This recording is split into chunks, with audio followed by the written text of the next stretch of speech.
This is Matt Brown, and you're listening to Just a Good Conversation. Matt DuBoise is the definition of passion.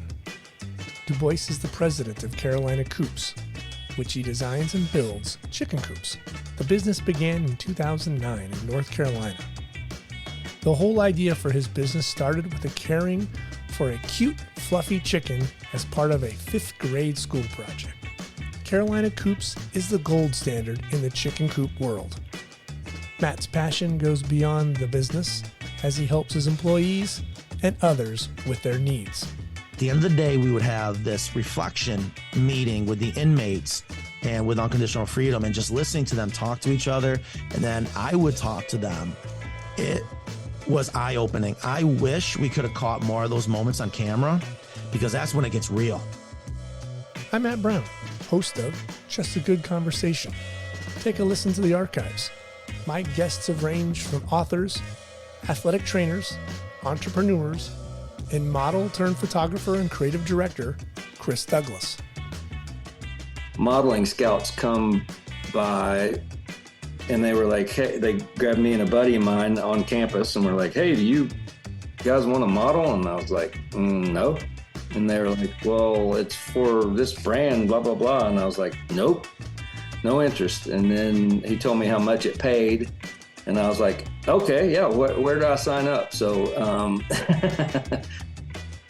the rest of my conversation with Chris can be found on our archives at justagoodconversation.com.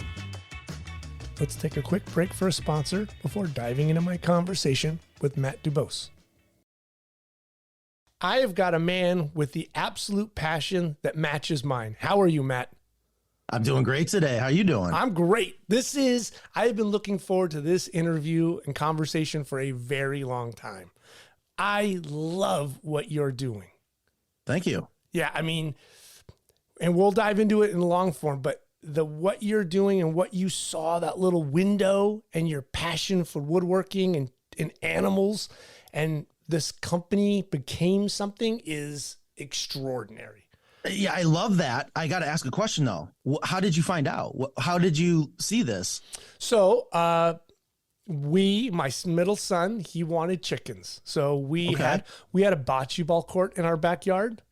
So I had to destroy the whole yard and we had a little gardens. I spent a whole summer and completely, if the kid wants, and now he's in college. So when kids want, like you got little kids, you want to spend as much time with them as you can because all of a sudden they grow up and they're gone. So I completely destroyed the whole yard, redid it, irrigation, built my wife massive raised beds, built the chicken coop with the boys and enclosed them inside the raised beds. And they've got this massive space now and we got free breakfast every morning.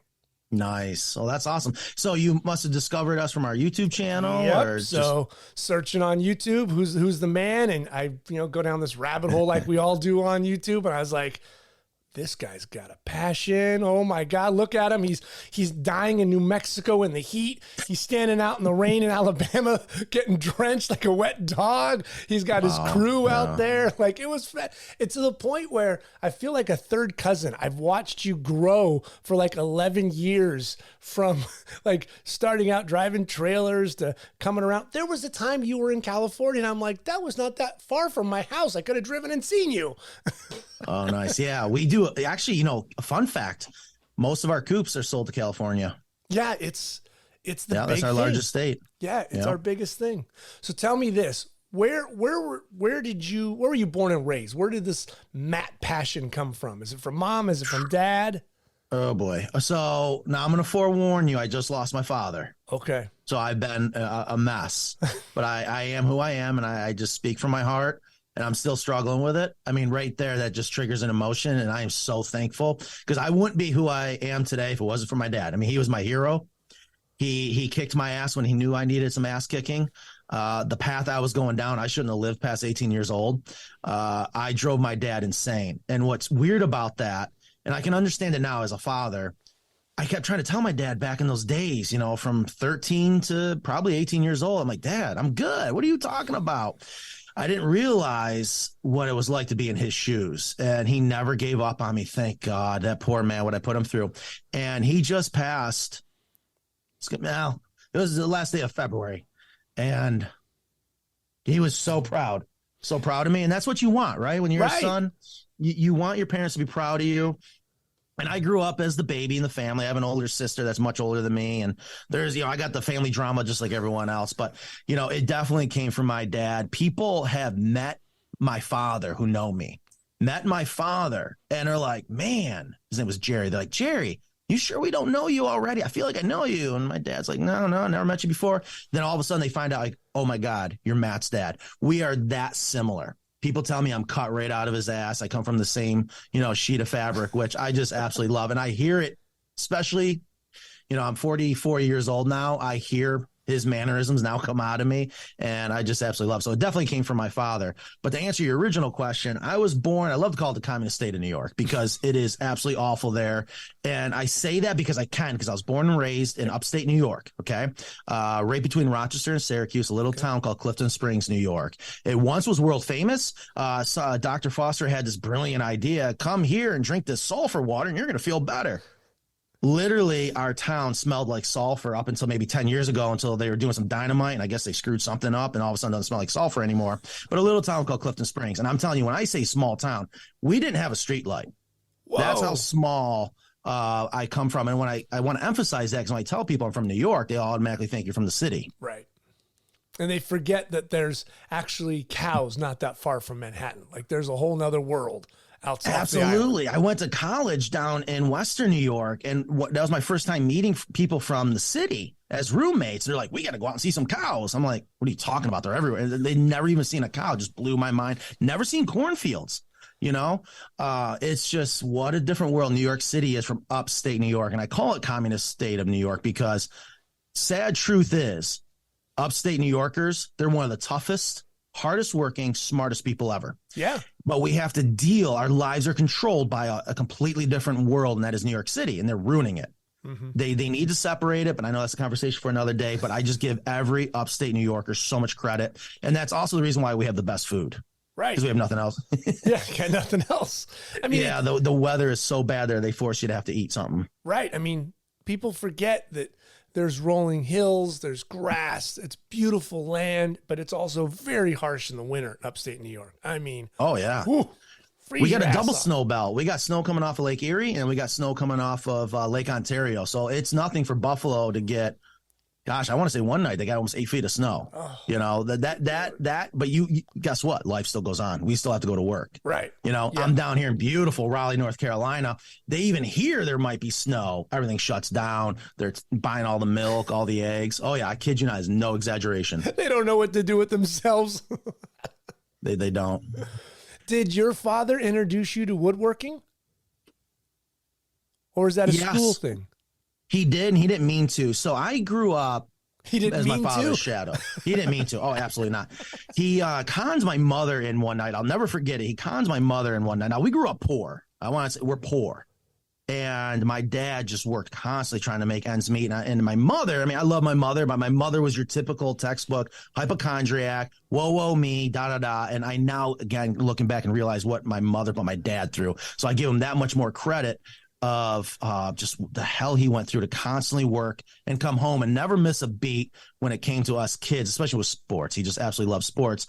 And I don't want to take anything away from my mother. My mother still made sure, I think we survived. I don't know. I look back wondering how in the world did I even survive childhood sometimes. But anyways, he conned my mother, and one night we're at Sears, and he wanted this saw, which was a major, huge purchase for as poor as we were back then. He told my mother, I'm going to build you some cabinets. And it was a radial arm saw. We hardly even use them today, but it was a very common saw back then. And I'll never forget when he started cutting things up, and there's these little scrap pieces of wood. And I'm talking, I was young. I was maybe 3-4 years old. I was taking these blocks of wood and making wooden robots. I was just taking nails and hammering boards together, making robots. So technically you could say that's where it started. And I just had, because I didn't have anything. So that was what I had. And so my father definitely sparked the interest watching him do woodworking, but he did facilities maintenance. Mm-hmm. And I had to go to work with him when he has spring break. I worked with him my entire life. So I got to be introduced to everything when it comes to construction. Okay. But my woodworking definitely took off when I had my first apartment and I started just building things for something to do down in my basement. Yeah, I think that's a lost art, especially for young boys, because especially here in California, they've gotten rid of wood shop. They don't have wood shop anymore. They got an art class or music, which is fine, but you got to be able to build a shelf. You got to be able to build a desk or a table, and having that ability to make things with your hands is unbelievable.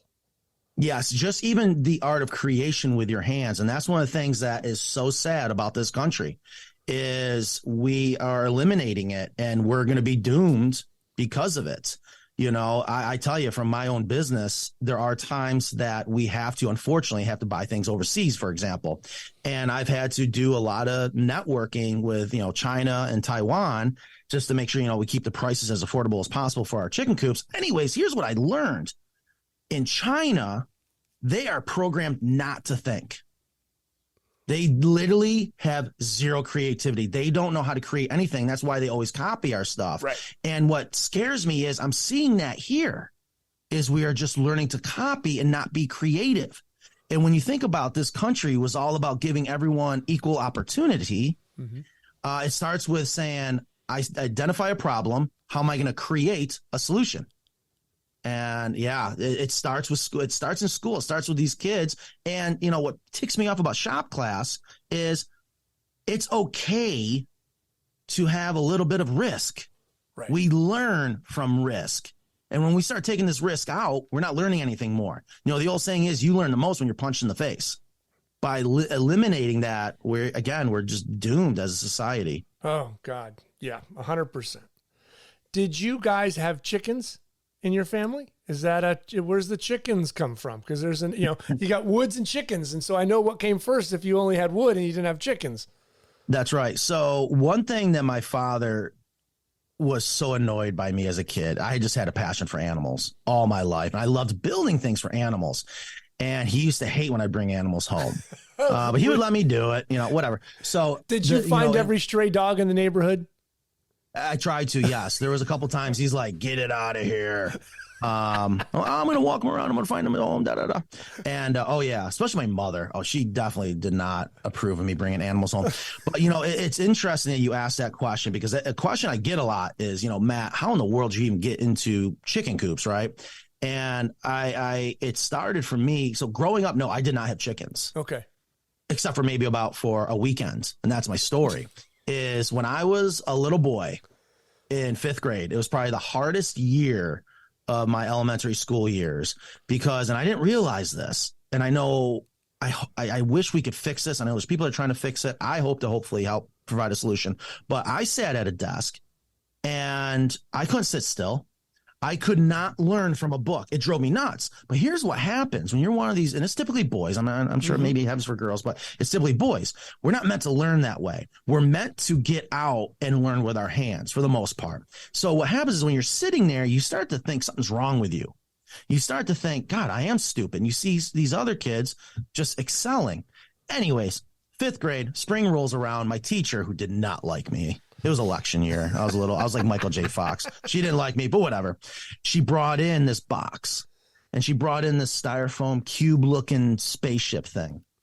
And for whatever reason, I was just drawn to it. And she showed us, we're going to take these eggs and we're going to incubate them. They're going to hatch into baby chicks. I'm like, oh, and so it takes 21 days to hatch these eggs into baby chicks. I became obsessed with it. You got to keep the temperature just right. You got to keep the humidity just right. And I remember when we were getting close to when they're going to hatch, you got to stop the rotation. You got to kick up the humidity to soften the shell. And I was starting to panic. I was real technical. I was starting to panic. And I was going over to my teacher. And I was like, Miss Annunziata, we got to up it a percentage. The humidity's low. And I'll never forget her looking down at me. She was a tall woman. I was short. I'm looking at her. And she goes, Matt, where did you come from? Meaning you're engaged. And I'm like, well, my mommy and daddy, I think. So, but it occurred to me even at that age, I was like, oh my gosh, I'm learning and I like it.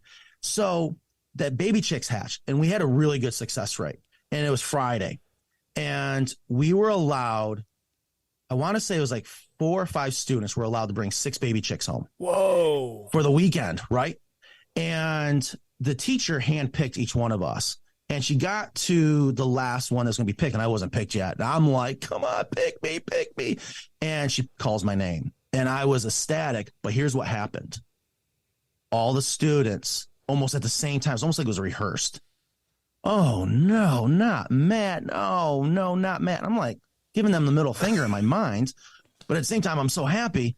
And I was just like, why not me? I'm like, I'm the one that was just obsessed in making sure we had a good hatch rate. And even one of the girls said, none of them are going to come back home alive if Matt takes them home. And I'm like, you know, so, but either way, I'm all excited. So I bring the baby chicks home. And of course, my dad, I can see it like it was yesterday. He's like, what the hell are these? Da, da, da, da. And I had the old walkie talkies from Radio Shack, and I would tape the button. I'd put it down in their brooder. So if I walked away, I could still hear them chirping, because you can hear if a baby chick's in distress, right? Sure. So anyway, so I get through the weekend. I bring the baby chicks back to school on Monday morning. I am the only one that brought all the baby chicks back to school alive. Everyone else has died. What? It was at that moment I knew I was going to have chickens when I got older. I just knew it. And, fast forward to 2008, which leads into a whole nother. What happened to all of their chicks? Like, they just didn't have a clue. They neglected them. Most likely, they didn't keep them warm. You got to keep your baby chicks warm. You got to be a mama hen. Right, yeah. You got to keep. So did you have the heat lamp, or what did you do to? Oh, I had the heat lamp 5,000. It's just, I made sure everything was perfect. Absolutely. You had you built a baby condo for these guys. You just were ready to go. 100%. Was there also a little bit of, I'll show you, I'm going to come back. You can go to hell. I'm going to have every chicken, maybe one more. I'll be honest with you. There wasn't that I recall. I just couldn't wait to bring them back to school. I was obsessed with the baby chicks. I was just obsessed. And I was shocked when I heard no one else brought back any baby chicks alive.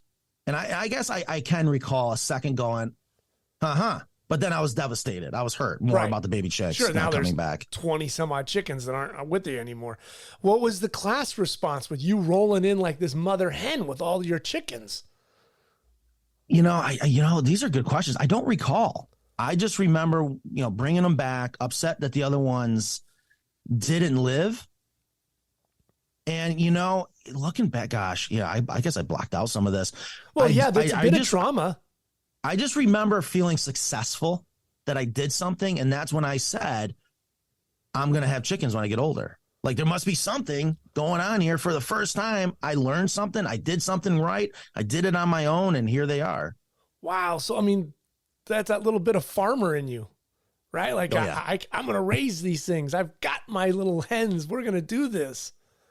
Wow. That's absolutely. I have always loved animals, and more importantly, creating a environment for them so that you're not jeopardizing anything that comes to them naturally, but yet as humans, we can still enjoy them. Right. Wow. So you get everything taken care of. You got your chickens, you come back. When, I know you go out into the world, there's a bit of a struggle, right? And then you scrap some wood together and you start building stuff. Why do you think at that point you need to start building chicken coops for yourself? Well, okay, so here's what happened. I've always told myself I need to get out of New York State. I hate the cold.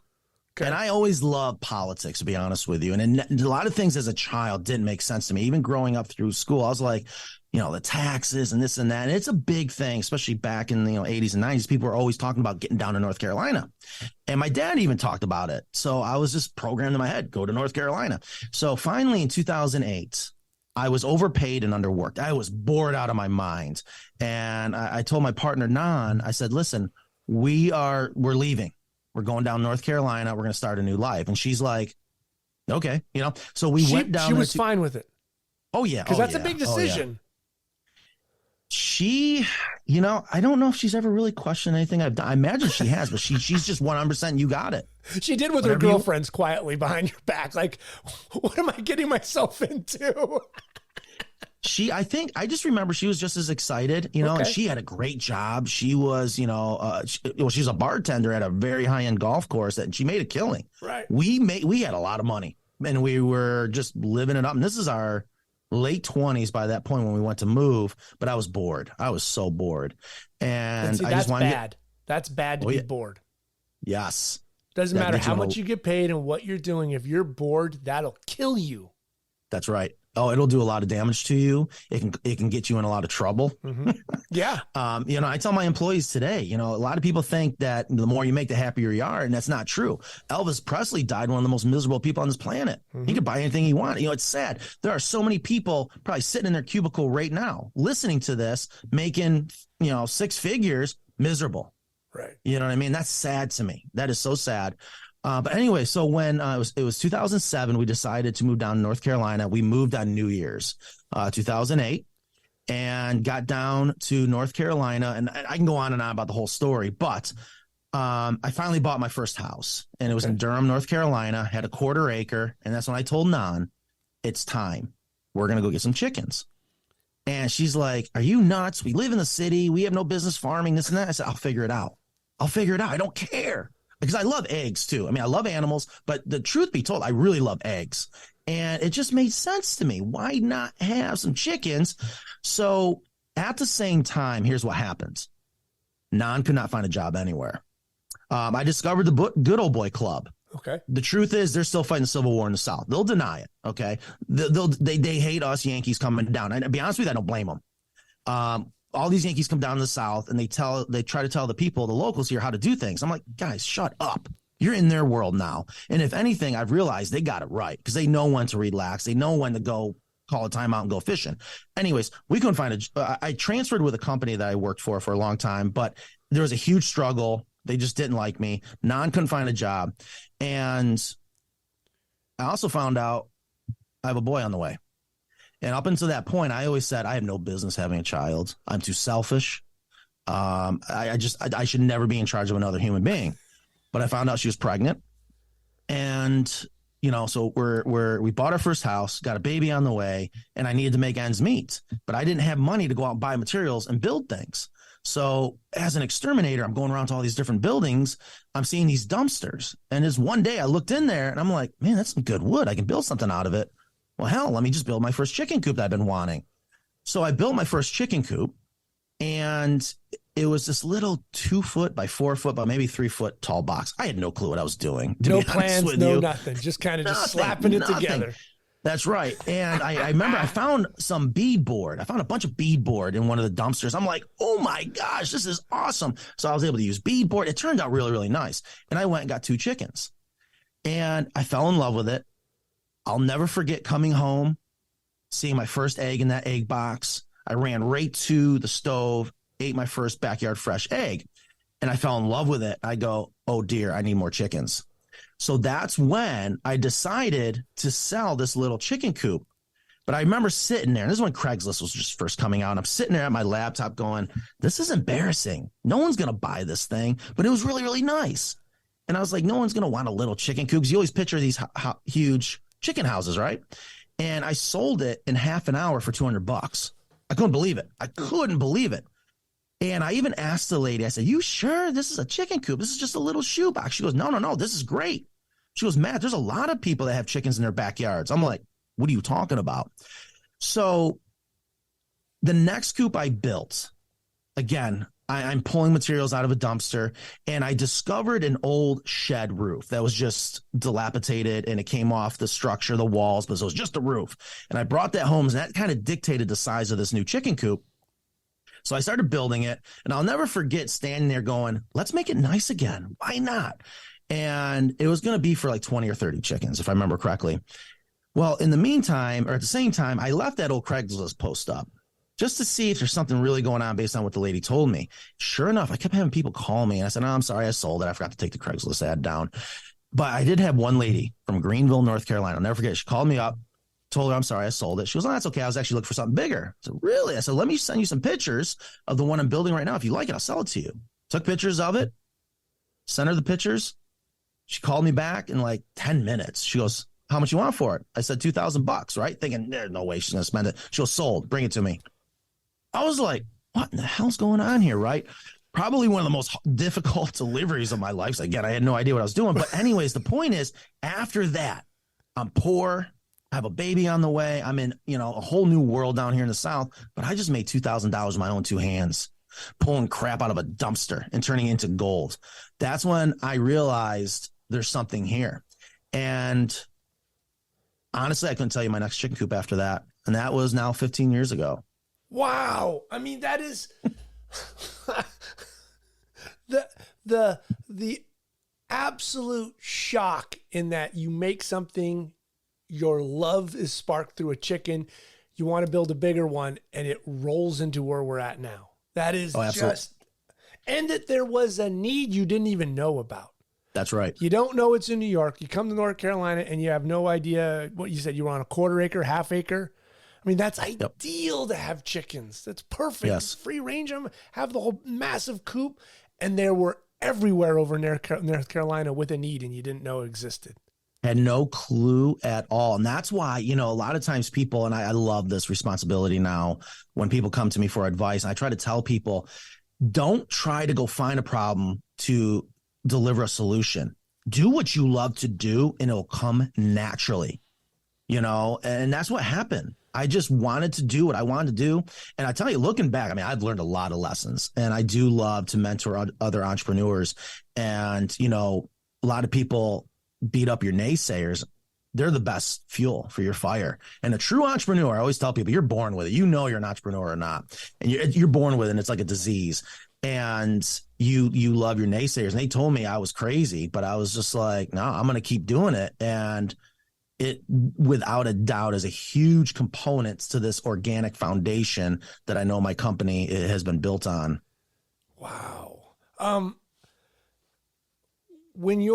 Because now it's going to, things like that in a business can just rocket out of control to the point where you're like, oh my God, I'm building coops all day long. I'm still trying to find a job because this, I don't know, is sustainable. I mean, this could end in a month. People can stop calling me on Craigslist.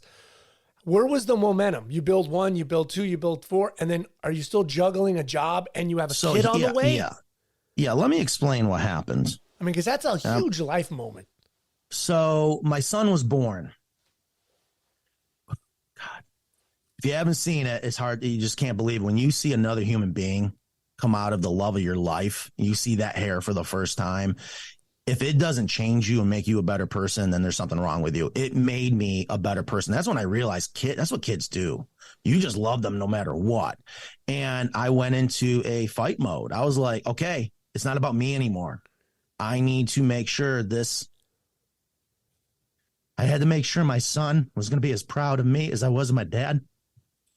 And I just went into a fight, and I needed that strength, and I needed without I mean, I'd probably be dead right now. I was working for Ecolab, had a full-time job, and I would come home every day, probably 3:30, 4:30. I am not exaggerating. I worked in my shop until probably about 3 in the morning every night, just trying to get these coops built. And we had no choice because we had to pay the bills.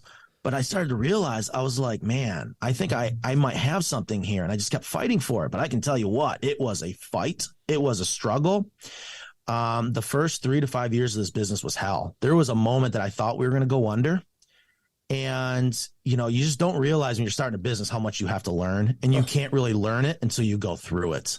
And there were times that I was so grateful. My father, and I had a couple other great mentors that were customers originally, that said a lot of things like what you said. They recognized the passion.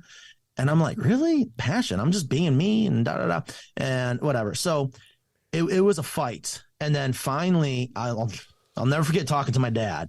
And I said, Dad, I think I'm going to quit my job. I'm like, I got to do this. I do not want to have any regret on my deathbed. And he goes, Matt, the biggest risk is not taking a risk at all. And that just made sense. I said, screw it. What's the worst that's going to happen? No one's going to take my kid away from me. I'm not going to lose my birthday. But you just have this huge fear of failure. But what I realized is you need that fear to keep you going. And I'll never forget when I quit my job, I was telling Nan, I said, we're going to have so much more free time. No, that's when we just went into full overdrive, but for some reason, we're still struggling. And what happened was Non couldn't take it anymore. She had the hardest job, one, being a mother, and two, paying the bills. And she goes, Matt, I'm not leaving you. I can't do this anymore. I'm going back to my job in New York. And I was like, crap. Well, I guess the business is done. We're going to sell the house and move to New York. And that's literally what happened. Was I sold my house in like 30 seconds to my neighbor. We packed everything up. I still had like 3 or 4 coops sold that were in the pipeline, and I will do whatever I got to do for my customers. I wasn't just going to say, hey, I'm sorry, I'm not going to do it now after I promised it. It wasn't an option. So what happened was it forced me to find a place to build these coops up in New York. And what happened was it forced me to go into a much bigger building. And because of that bigger building, I was able to build them even faster. And that's where, without a doubt, we turned a corner. And we just kept escalating from there in growth. Yeah, and with that bigger space, it almost became a factory, right? You were able to start doing walls and build this and that. When you have space, it's so much easier. Yeah, absolutely. So no, not even at that point. And I remember I was so scared. So it was like I had to pay rent like $2,000 a month. I'm like, oh my God, how am I going to pay this? I'm even like telling the guy, I'm like, oh yeah, you're good. In the back of my mind, I'm going, yeah, right. But something happened, and at the same time, our product was evolving into this, what it is today. It's just beautiful chicken coop. And there's a lot of moving parts, bells and whistles, the functional part of it. I mean, there's so many things to our chicken coops that make them so great today, but that didn't happen overnight. I had to go through a lot of heartaches and listen to our customers, especially the ones that are pissed off. They're the best ones for you. And I have to tell other entrepreneurs this: listen to your pissed off customers. Be thankful for them because they're going to make you better. Anyways, that's what they did. And they're honest too. They're actually telling you, instead of going behind your back and just leaving you some stupid review, they're saying, hey, Matt, this didn't work. I didn't like this hinge. This window's not what I need. I mean, that's huge. 100%. 100%. And I've seen people get mad at their customers, tuck their tail and run. I was like, no, they're making me better. 100%. And so we got to a point where I was like, I might need help. And so I hired my first employee in New York, who's still with me 10 years later. Who's that? His name's Evan. His name's Evan Archer. Okay. I was wondering if Evan was the first. I've seen his evolve. Yeah. It's so funny. I'll never forget it. Cause I asked him, I said, what made you want to call me? He goes, Matt, when you put in your job post that the accuracy has to be more accurate than the thickness of a sharp pencil, he goes, I knew I need to come work for you. Now, Evan was a journeyman mason. He's a big old boy, strong as a bull, and he was just being used in masonry. I mean, that's a tough job. And the man is brilliant. And I recognized real quick how smart he was. So I hooked him in as fast as I could and just tried to teach him the best I could. And a lot of it was that they would make jokes. Because I didn't have a manual. I still didn't know what I was doing. We were still building coop to coop, figuring it out. And I really forced him to have to figure things out on his own and get creative because I knew he would. And he would get so mad at me. And finally one day it clicked to him. But he's still with me. And I asked him one day, I said, Evan, what's your favorite part of this job? And he said, designing. I said, that's what we're going to do. Not sure when. You're going to have your own office one day and you're going to design these masterpieces and people are going to love you for it. And that's what he does today. Whoa. See, it really goes to show who you are, that you've hooked employees like that because of you and your passion, and that you're just, passion can only go so far, but you are making something somebody wants, right? You can be making a passionate widget, and if nobody wants it, you're just a crazy guy with widgets. But what you are passionate about, people love, they want, it gives them something. It gives them joy with the chickens, gives them responsibility. And in the end, it also can give them food. You're right. I mean, beautiful. It solves a problem. That's what I realized is when you think about it, when we come up with an invention or idea, it's to solve a problem. And I didn't know there was a problem, to be honest with you, in the beginning, but I started I listened to the customers and what they said. And I just said, okay, I realized real quick, customers give us the best ideas. Our job is just to figure out how to create it, how to execute on it. And it's not easy. You would think that building a chicken coop's easy. It's not. If you want to make a perfect one, if you want to put yourself out there in front of a camera, expose yourself to the world, they're gonna make you good, and that's what they did for me. And it's not easy. You know, there's a domino effect I talk about a lot, and also my passion as a child is how can I make sure if I'm gonna build something for this animal and I want them to do something for me, I don't want them to have any health issues. I got to make sure they're protected, but I want to make sure I'm encouraging their instincts. I'm going to want to make sure that they're so happy they're going to come back home every night. That's not easy, but at the same time, you got to make it easy for you. Mm-hmm. You got to make sure, you know, for example, when it comes time to clean out the chicken coop, most people are like, I don't want chickens because I don't want to clean out the coop every week. Well, you don't have to. Right. The deep litter system is amazing. You can go over a year without them to clean it out. So what I'm trying to do is solve these problems for people so that they can get back outside, get out there with your kids, get out in the sun, go get your hands dirty, go find out where our food comes from. And it's something we are in desperate need of. And, you know, a lot of people kind of joke that, well, Matt, I'm going to have to buy, or I would have to produce 25,000 eggs to pay off this chicken coop. I'm like, that's the wrong way to look at it. Right. When you're starting to, you know, if you're going to put a price tag on your health, you know, we're paying for health insurance. In a way, a chicken coop that's providing you healthy food, that's a form of health insurance. When you really think about it, we need to get back out there and discover that there are foods. If we grow them ourselves, raise it ourselves, it is so much healthier for you. Yeah. Now let's talk about the ugly side of passion, the business side, right? Sure. That can be the thing that takes down companies and passion. Where did you start to get the understanding of like, okay, I've got Evan, now I've got payroll and I've got rent and I've got insurance and I've got to buy enough wood and I can't just go, you know, buy it like a regular Joe. I got to start buying in bulk. When did that side of the business come in to your mind? So it happens when I went back to New York and we had that bigger building and I had Evan by my side. We started making a little bit of money finally. And I've still to this day, I put every dollar back into the business. And I started to learn how important it was to take a risk, how important it was to keep pushing it, how important it was to treat every customer as if they are your last. And when we also at the same time started networking, I started learning the power of being able to buy in bulk. To really, you know, become friends with our vendors and networking is just so important. But anyways, it was about maybe a year or two after Evan came on board that we started buying a bundle of wood, if you will, which doesn't sound like a lot today because we buy by the train now. But back then, I'll never forget, Evan and I were standing there when Lowe's delivered our first bunk of wood. We were like, but we felt that milestone and it just clicks naturally, everything that led up to that moment. So what happens is you start learning it's good to push it. You need to, and it will help you take that next step and to never get comfortable, to never get lazy. And it definitely started to spark from there. And of course, you know, when it comes to the business side of things, if people don't know you're there, they don't buy from you. Right. And in today's day, you know, you got the internet. And I don't know anything about a website. I don't know anything about SEO, but that also played a huge role in the success of this company is just figuring out who should do our website, who should make sure that the people find out about us. Was there a bit of bad websites early on and it just got better and evolved? I can see that was a yes by your head dropping. Oh my gosh. So, you know, I'm glad you mentioned that because so my first website was built by a web designer and he was a customer. So we bartered and he built a very beautiful website. But the thing about websites is there's a website designer and then you got the person that does the SEO, search engine optimization. Mm-hmm.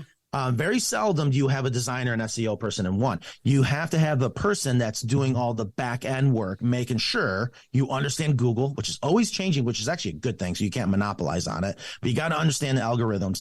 So anyways, a time came where a dear friend of mine said, Matt, you need to hire someone that I know that will boost your SEO. And I met with this person. His name was Sam, and he was extremely expensive. But I said, wait a minute, we got to take a chance. You know, it works. We got to risk it. And I always had this dream, you know, I want everyone on this planet to know about us. And I'll never forget sitting in that office. I gave him the green light. I said, build the website, do what you got to do. And I remember walking out that office, out into the floor, and I said to Evan, I said, I either made a great decision or I just made a huge mistake and it's going to blow us under. And the website just boomed. I don't know what he did, but he did something where the traffic was just coming in. Here's the problem. The man was so difficult to deal with. He was arrogant. His social skills sucked. And at a certain point, you got to kind of ask yourself, where are you going to draw the line? And fast forward, from that point, maybe, God, we dealt with him maybe 4 or 5 years. I don't know. I had a customer down in Raleigh, North Carolina, who bought a chicken coop. And we sold her the chicken coop, built her chicken coop, delivered her chicken coop. And she called me about a week later. She goes, Matt, I want to help you. Oh, how's that? You need to make it easier for people to find you. I'm like, what do you mean? Sam's doing such a good job. She goes, no, we can do better. This is Ingrid. This is my dear beloved Ingrid. She goes, let me come work for you.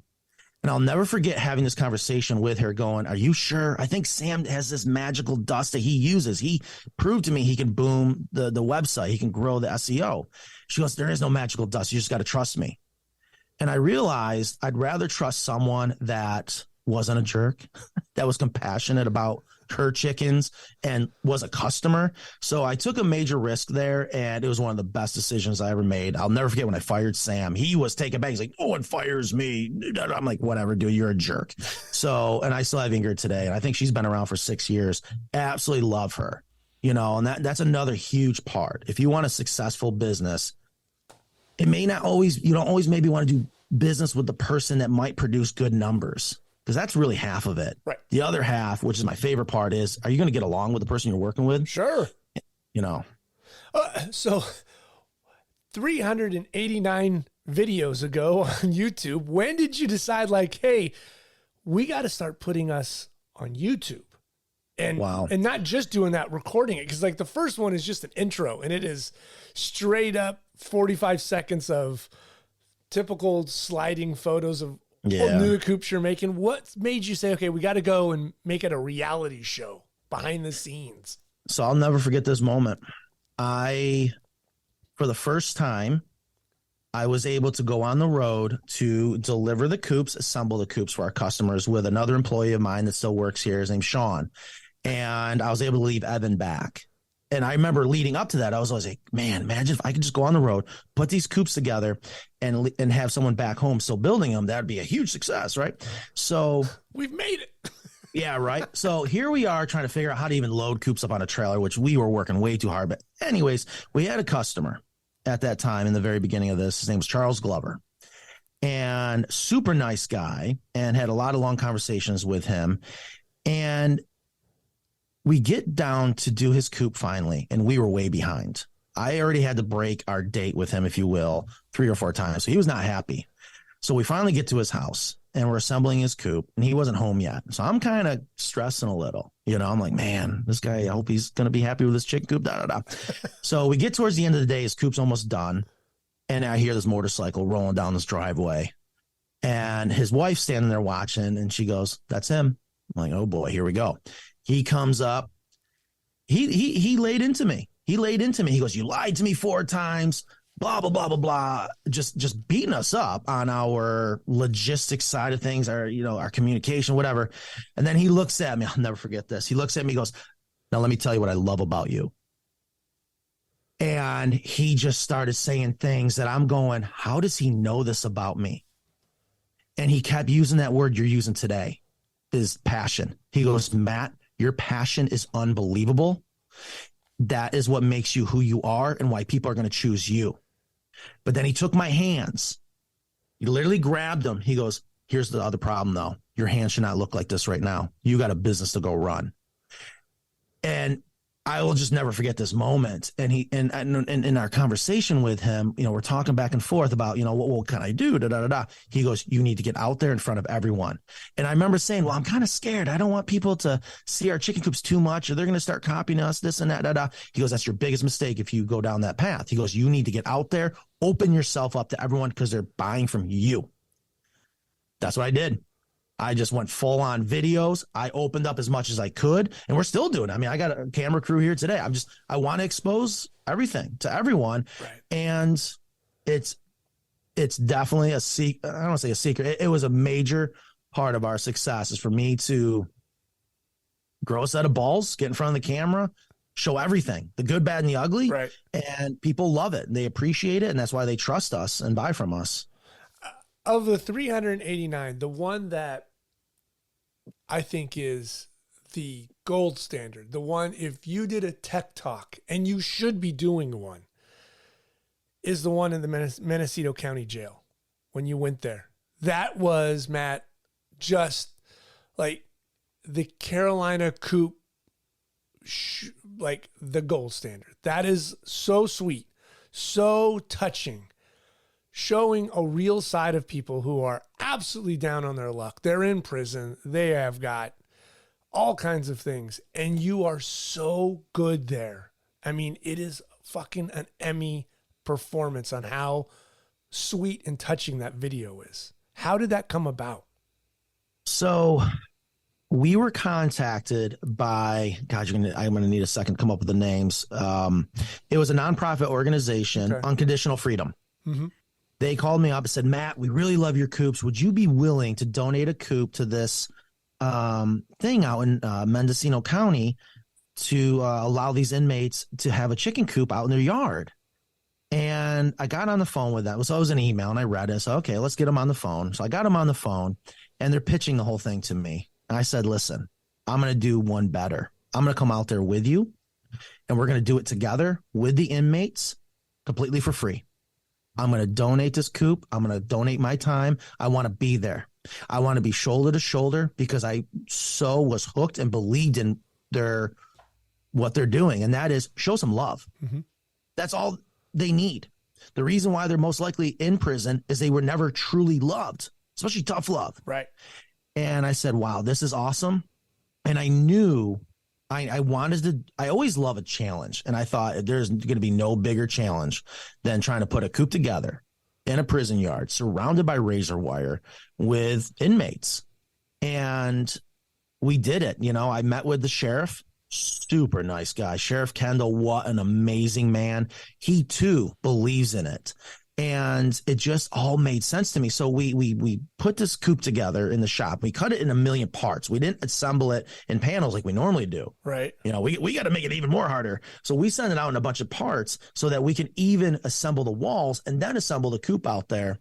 And what I realized is not only did Carolina Coops did a lot for these inmates, and Unconditional Freedom did a lot for them. I needed it. I learned so much from them. And at the end of the day, we would have this reflection meeting with the inmates and with Unconditional Freedom and just listening to them talk to each other. And then I would talk to them. It was eye-opening. I wish we could have caught more of those moments on camera because that's when it gets real. And it was just an amazing experience. And we're going to do it again. I can't wait to do it more because at the end of the day, it's easy for people to talk about what the solutions are. It's a whole nother thing to get out there and be part of the solution. Right. And these guys and women, there's women too that helped build the chicken coop.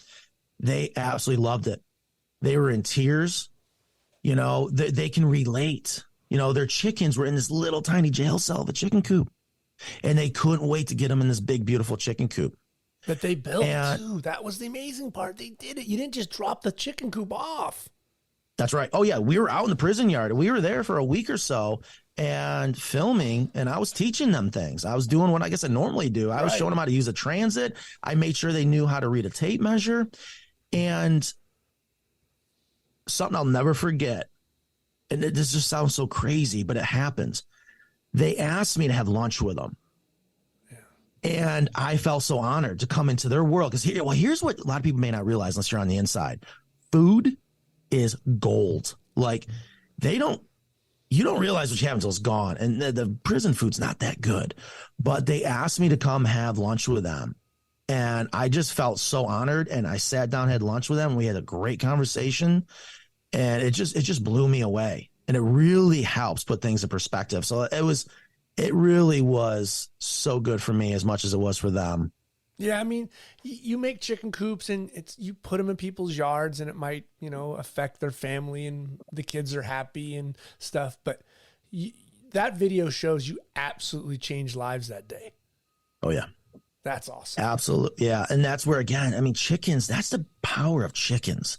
They're not just this animal that's going to poop you out breakfast. You know what I mean? They bring neighbors together. I have seen neighbors come together by, typically what happens is someone's like, hey, I want to have a chicken coop. They go knock on their neighbors. There's always that one neighbor's like, no, I can't stand roosters. I don't want the smell. I was attacked when I was a kid. And that's not the case with backyard chickens. And I always tell them, I said, give that neighbor free eggs. Give them some of your eggs. You'll solve it. And it works every single time. Yeah, absolutely. I mean, you can't go wrong. You must be, if I went around and interviewed your employees, they must think that you're the greatest guy ever. You must be one hell of a fun boss, right? Every boss is a boss, but you must be one hell of a fun boss. It's funny you say that because I have been in management for 20 years, 15 of it for my own business. And it took me until buying this building in North Carolina to really master the art of hiring, because it's the hardest thing. Mm-hmm. Hiring and firing. It's two hardest things in management. And I realized we created a system for our hiring. And that's a whole nother story, but they go through a 3-day tryout. They're in the very beginning. Like, we really make it like you aren't going to make it past day one, And a lot of people don't. And it's not that they don't make it past day one because they can't do the job. It's just whether or not they can keep up and be part of the team. And I explain to them, I said, after you get through your 3-day tryout, starts your 90-day. And after 90 days, we just find out who you are. Because people are going to lie to you in an interview. You're never more lied to than you are in an interview. But after 90 days, they can't hide anymore. They can't hide their pill addictions. If they're an alcoholic or whatever the case is, can you check the drama at the gate? But I also like to tell people we're a family-owned business.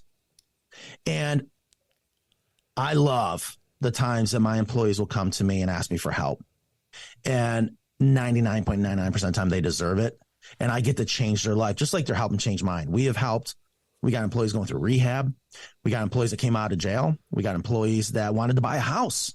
I got employees that just want to build their credit. And I get to help them. And I just absolutely love that. But one of the things in the interviewing process that I tell people, if they want, go out on the floor. Ask any one of my employees what they think about working here. I love it. They all love it here.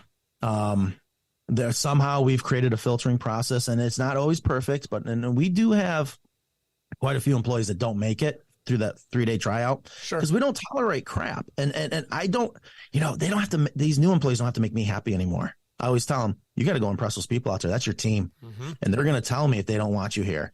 Don't be sneaking in your vape. Right. Don't be on your phone. Come on, let's get real here, people. And it just works. And the team I have now is the best I have ever had. And they're amazing people. Now, you touched on it. You left New York and you came back to North Carolina. Yes. So, trying to keep my emotions in check, because this is an emotional roller coaster going back in time. So is business. So here's what happened. When Nan said to me in Durham, I'm not leaving you, but I'm going back home. Here's what was going on. We were struggling financially. We were doing good. Then all of a sudden, a Yahoo came on the scenes and started building chicken coops. And they weren't very good, but the price was hard to resist. And I saw our numbers just plummet. And I'm like, what in the world's going on here? And that's when I said, no one's going to outwork me and no one's going to outsmart me. But I got to give it time. I got to figure out what to do here. But when Nan said, I'm going back home, she's going to get her old job back, I knew I needed that cushion financially, because I wasn't ready to give it up, but I was ready that I was going to have to. And the guy just ended up going under eventually at some point. But either way, I remember before I left North Carolina, I said, I'm going to come back with a vengeance. I'm going to come back smarter, and I'm going to outwork this guy and he'll disappear. Whatever. I'm a competitive person. I'm trying to say it nicely. And I had no idea we were going to come back the way we did. And we came back 2 years ago. I knew what I needed. I needed to buy this building, have a much bigger space. I need a North Carolina mat. A little joke is there's New York mat and there's North Carolina mat. North Carolina mat I like North Carolina Matt. He's a lot nicer. He's takes a little bit more time to kind of slow down and be nice and whatever. New York Matt's ruthless, and I didn't want that. I didn't like that Matt. I knew I wasn't helping my employees the best I could. So by being here, coming back, it helped heal those wounds of feeling like I was a failure. I never forget telling my dad that I'm like, Dad, I think I failed. You know, we're going to go back to New York. We're going to have to shut the doors on the business, and this was all for nothing. I'm going to have to go back and be a bug guy. And he's like, you were in failure, you know, but don't give up. And I didn't. So I came back, and I couldn't be happier. As soon as I saw this building, I knew it was it. And the people here, especially the diversity, that's the thing I love about North Carolina. Half the people here are locals, and then the other half, we're all transplants. And we all left where we were raised for some reason, and we had that in common. And it just makes, I love the people here. And my employees, so diverse, where their backgrounds, where they come from, but yet they are all just hardworking people. That's fantastic.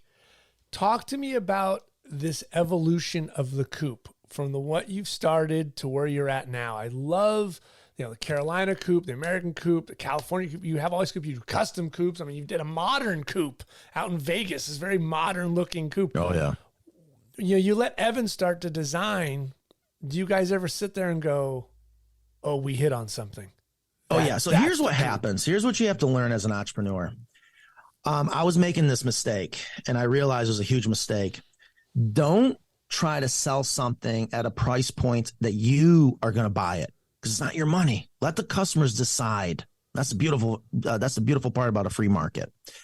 I was holding us back on what we have today because I was so scared it was going to be too much. But I kept listening to our customers saying, Matt, I'll never forget. It was for a lady in Concord, Concord, California, if I'm saying it right, outside of San Francisco. Yep. Anyways, she's the one that said, Matt, I want my back hen house doors to have a door in a door.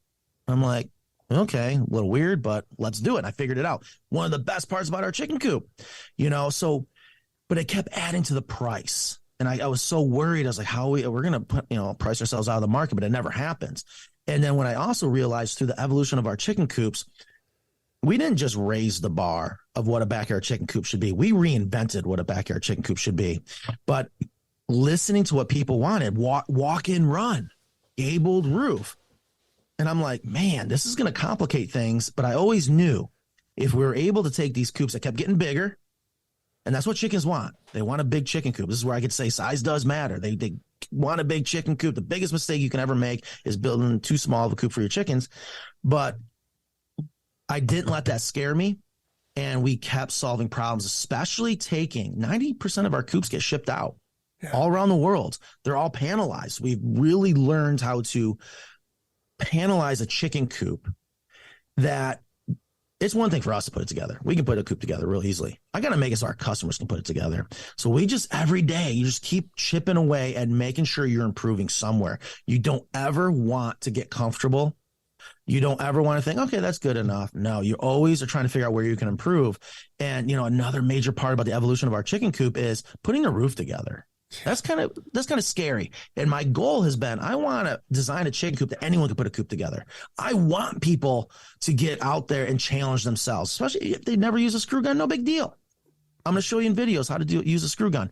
But anyways, so like our roofing system, we notch everything. It is ridiculous. It's so overkill. But what happens is it's like a Lincoln log set, and that allows the customer to have these index points when they're putting their coop together, so they don't have to break out a tape measure. But what it also does, because you're building a 3D puzzle, it trues itself up as these parts lock into each other. Wow. I mean, that sounds so simple, but that is so hard to do, to make something where you ship it out and you trust the guy in Billings, Montana can put it together and not have to keep calling you.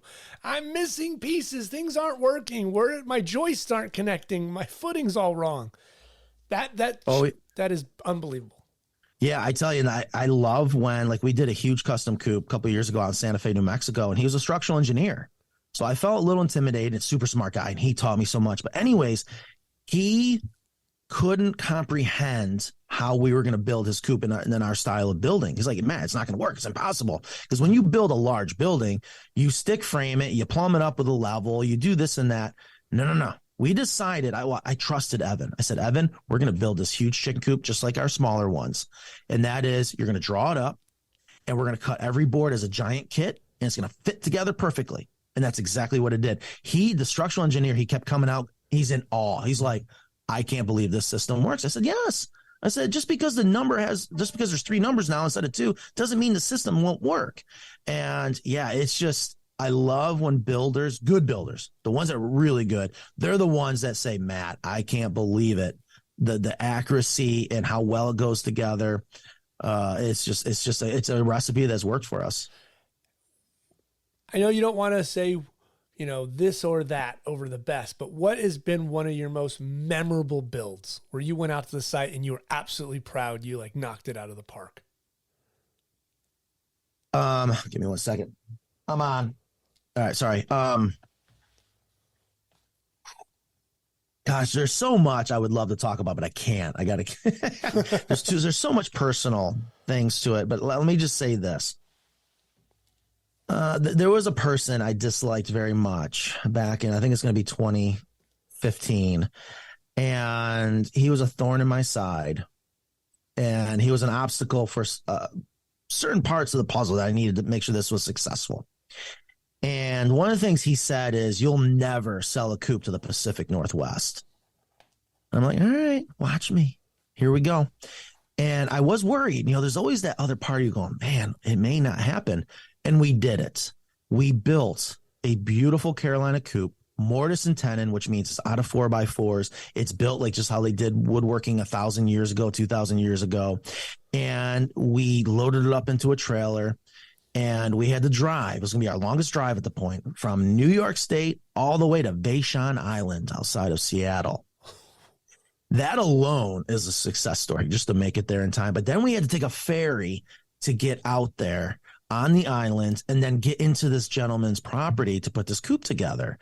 And I've never at that point ever been to the Pacific Northwest, and it is so beautiful. I got to check a couple things off my bucket list. Went down to Astoria. I love Goonies. Got to see the house. Went out to Haystack, Needle Rock, whatever that thing is out there.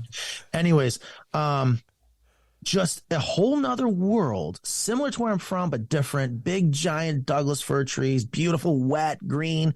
And by the time we were done, that was definitely, I knew there's nothing we couldn't do. When someone said, oh, you'll never sell a coop to the Pacific Northwest. And that's probably our second most busiest place now. And that was a coop I just fell in love with. That's when I knew we could fabricate a coop, put it in a trailer, and drive it from East Coast all the way to the West Coast and put it together. And the customer absolutely loved it. Wow. Those are great experiences in a business. We can't? Oh, I'll show you. The hell with that, buddy. We're coming. And we're going to build you the best goddamn coop you can ever imagine. That's right. I love my naysayers now. I will knock it out of the park. And I'm going to take pictures and videos along the way. I will show you on YouTube. Feel like you've caught your breath now? Like you've kind of, because I know you were going through some health things and it was a lot of, the stress in business. Have you feel like you kind of caught your breath? That's a great question because I don't know. And I've been asking myself that every day. I was under so much stress by 2017 that it showed up on my face. You can see it in my videos. Yes, you can, sir.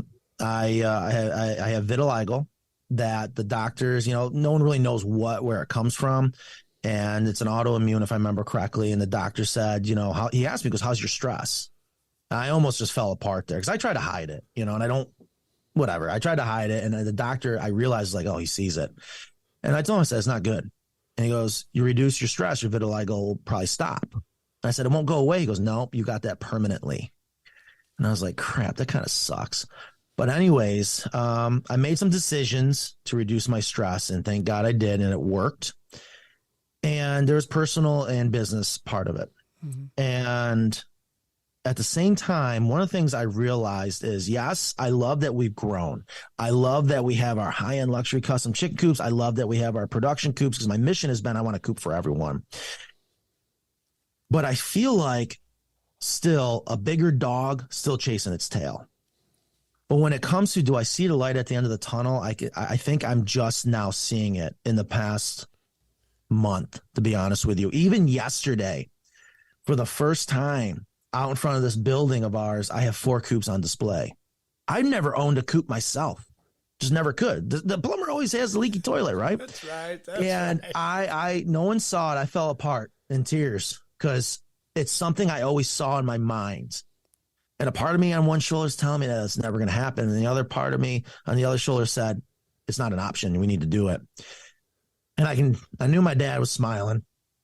And when I start to see these things that I've been visualized in my mind, even since I was a kid, come to life, I start realizing, okay, there is a light at the end of the tunnel, and I'm still learning every single day, especially the things that stress me out. I realize we're going to solve it. Don't freak out. It's not the end of the world, especially with my team. I love seeing it's like being a parent. Today, I'm watching some of my employees. They identified a problem before I did. They already implemented the solution.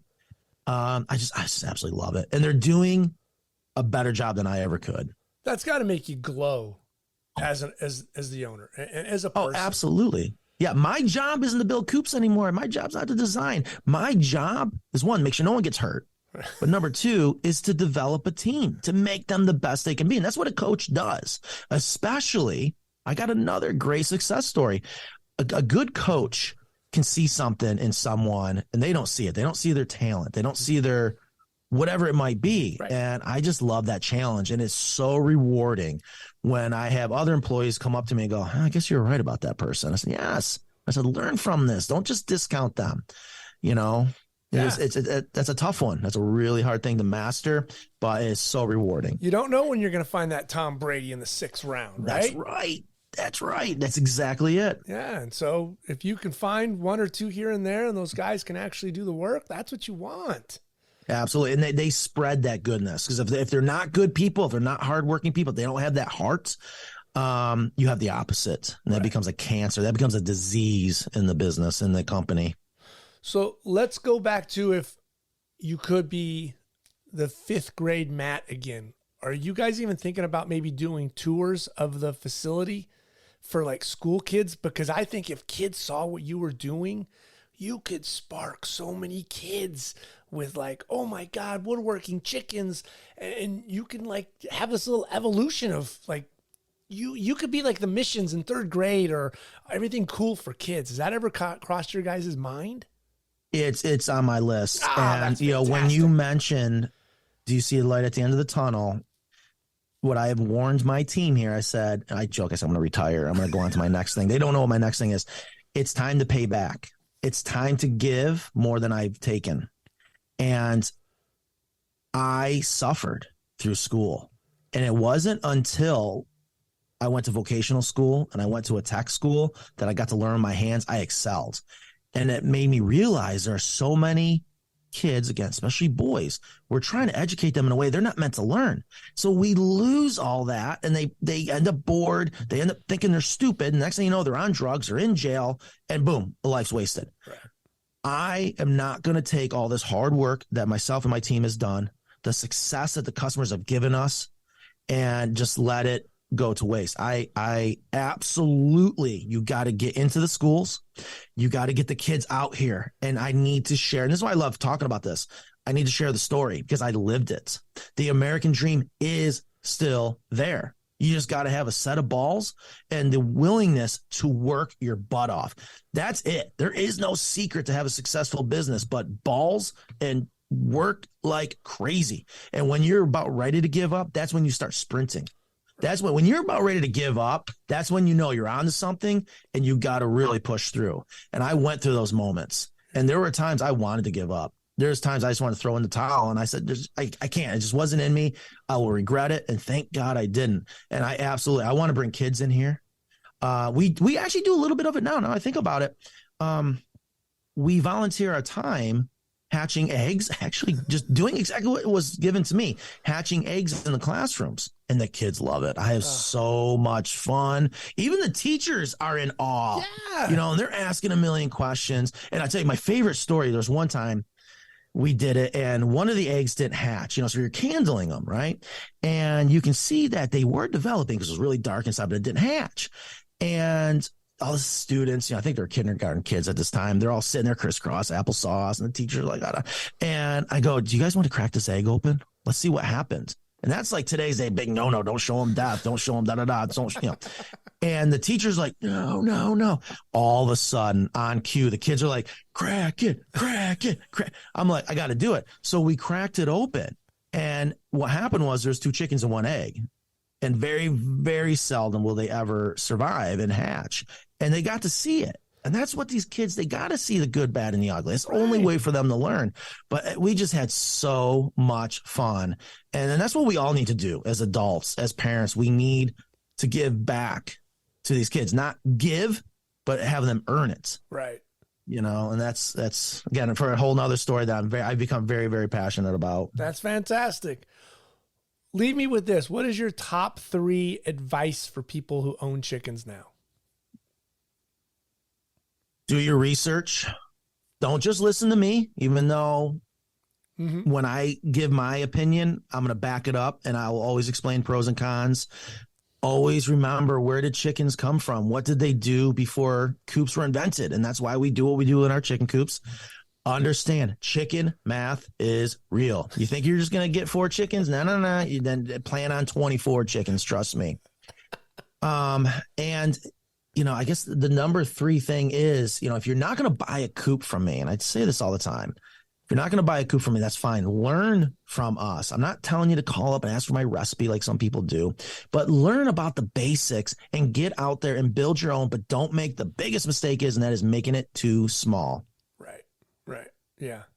That's good advice, because we're working on our second chicken coop because the boys and I like to work on it. And we've taken a lot of what you do. I'll be purchasing some deep hemp from you, nice. Getting that stuff. But yeah, getting the chickens has been the best thing we've done. My wife's happy. She calls them her little chickens. She goes out there and, feeds them scraps and does all the eggs every morning. And the boys are responsible for putting them to bed and getting them up and cleaning. And we got a compost bin. And so it's been a big change in the house. Isn't that awesome? Yeah. I mean, it gets us back outside, getting dirty, understanding nature, understanding the life cycle. The other thing too is that I absolutely love is we here in America, we are so wasteful. It's disgusting.